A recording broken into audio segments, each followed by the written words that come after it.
and starting to get the storms a little closer to town as we are getting into northwestern parts of Allen County now. Right now, this severe thunderstorm warning, Allen, Noble, Whitley counties until 5:45.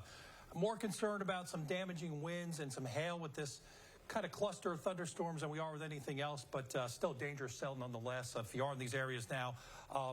Just to the west of Hunterdon and Churubusco, these are areas that we should be getting into duck and cover, not necessarily for a tornado threat, but for hail that's been coming down.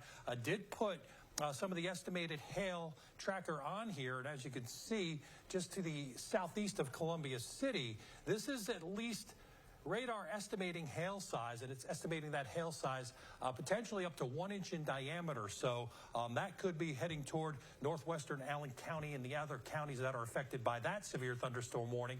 Looking south now in Marion, down to our southwest, we did have a report come in of 1/2 inch hail. So some big hailers down toward the south, or at least some damaging hail possible in some areas as this cluster and line of rain and thunderstorms continues to go severe at times as we see these severe storms on this line from south to north, from east of Indianapolis and right on up into and just west into northwestern Allen County, come on off slowly toward the east. And got to remember here too, not only severe weather, but we've got heavy rain. So we may see with some of these areas getting kind of a little bit of a training effect from some of these storms. We may get a little bit of heavy rain, ponding of the water on the roadways, and that could lead to maybe some flash flooding. But the danger right now is continuing to be severe thunderstorms. Again, we've had some reports come in already, and some of these reports now of wind and damage.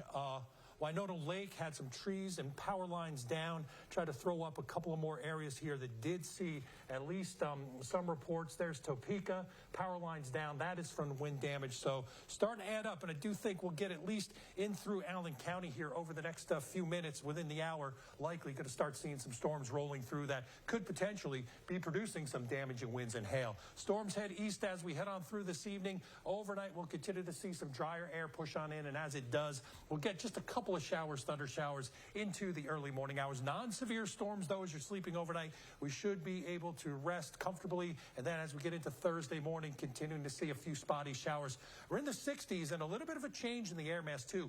You should notice a bit of a drop in the humidity. And with that coming, we're going to have some pleasant temperatures as we get into the afternoon. But again, maybe a couple of instability of showers continuing to push on in. So it gets better, but still some severe storms to deal with tonight, about 65 degrees. Tomorrow, a pleasant 77 with some spotty showers at times. And then we'll get into the heat wave with temperatures well into the 90s over the upcoming weekend.